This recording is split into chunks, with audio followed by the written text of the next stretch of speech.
নমস্কার, কেমন আছেন সবাই? প্রবাসী লাইফস্টাইলের আর একটা ব্লগে সবাইকে স্বাগত।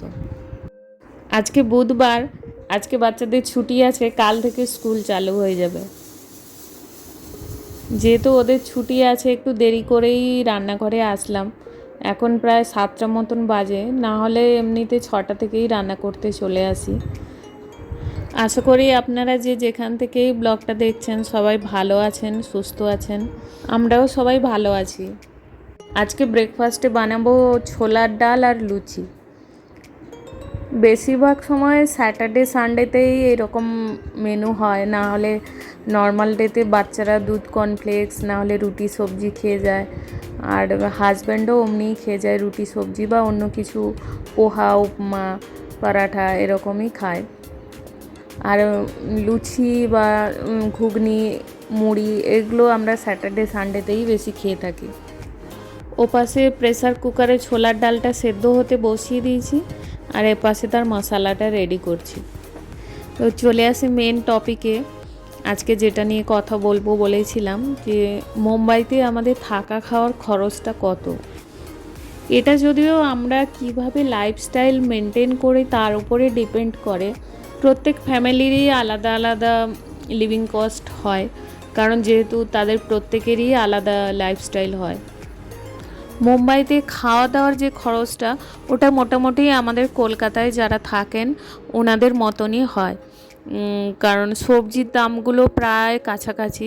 এখন তো কলকাতার দিকেও শুনছি প্রচুর সবজির দাম, মানে বেশিরভাগ সবজি 70-80 টাকা কিলো এইরকম, বা সিজন অনুযায়ী কিছু সবজি 40-50 টাকারও কিলো পাওয়া যায়। তো বোম্বেতেও এই রকমই, প্রায় এই রকম, একটু আধটু বেশি কম হয়, কিন্তু মোটামুটি কাছাকাছি অমনিই হয়। আর গ্রসারি আইটেম যেগুলো যেগুলো ধরুন চাল ডাল মশলা এই সব জিনিসগুলো, ওগুলো তো এখন সবার কাছেই সমান, কেন কি ওদিকেও অনলাইনে পাওয়া যায় এদিকেও অনলাইনে পাওয়া যায়, একই রেট থাকে।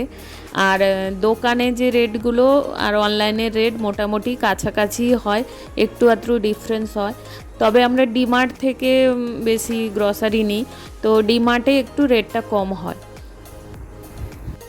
আর এখানে থাকার কথাটা বলি, থাকার যে খরচটা মানে রুম ভাড়া, এটা কিন্তু প্রচুর হাই। বোম্বেতে রুম রেন্ট প্রচুর। কলকাতার দিকে যেমন থাকার জন্য 2-4 হাজারেও রুম ভাড়া পাওয়া যায়, আবার 10-15 হাজারেও পাওয়া যায়।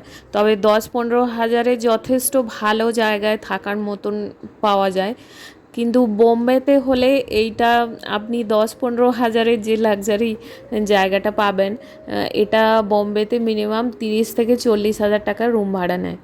30-40 হাজারে যে ভাড়াটা বলছি, এটা আমরা যে নভি মুম্বাইতে থাকি সেখান করার।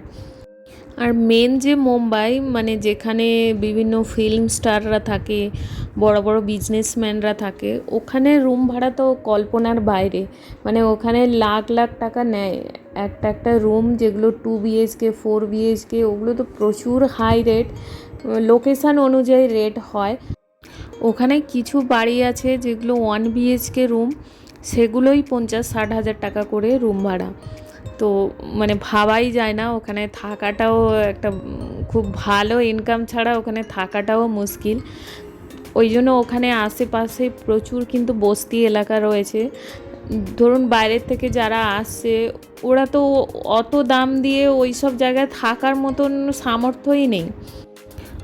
বাড়ির বাইরে এসে আর কটা টাকাই ইনকাম করে বলুন, যে এত হাইফাই জায়গায় থাকবে।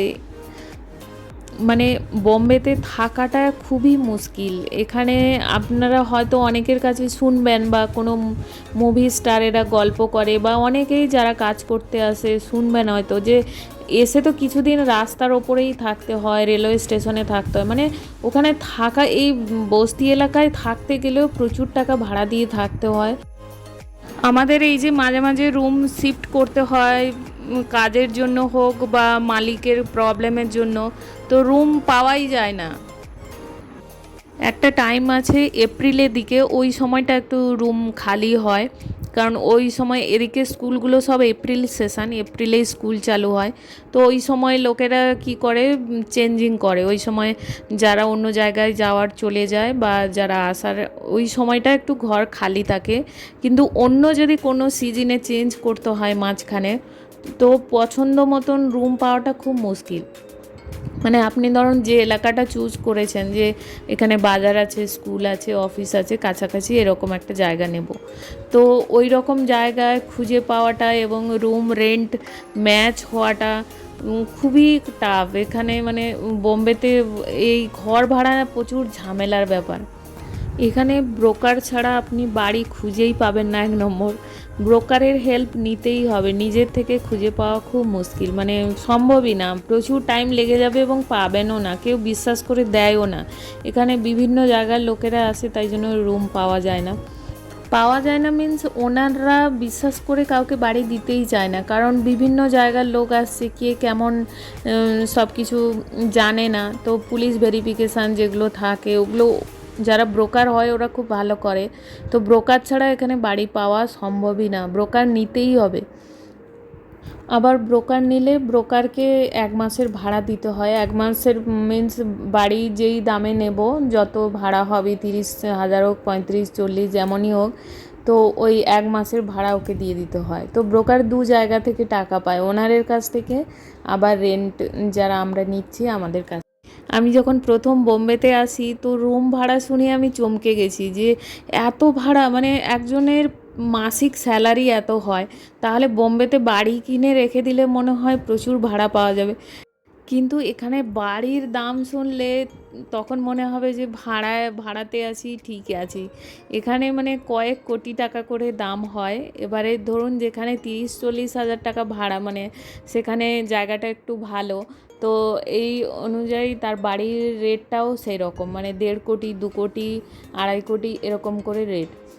আবার 20-22 হাজারেও রুম ভাড়া পাওয়া যায়, কিন্তু সেখানে থাকার পরিবেশটাও অতটা ভালো হয় না, মানে আশেপাশে এরিয়াগুলো অতটা ভালো হয় না।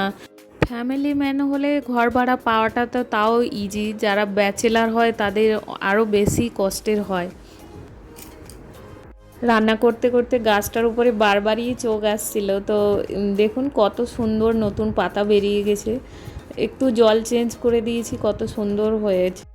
হ্যাঁ, তো যেটা বলছিলাম যে ব্যাচেলারদের এদিকে ঘর দিতে চায় না, মানে ভালো সোসাইটিতে ঘর পাওয়া যায় না একদম। ব্যাচেলাররা আবার একা একা তো পাওয়া খুব মুশকিল, গ্রুপ বানিয়ে কয়েকজন মিলে থাকলে তবে পাওয়া যায়। দাঁড়ান, বরকে খাবারটা দিয়ে আসি, ও রেডি হয়ে গেছে।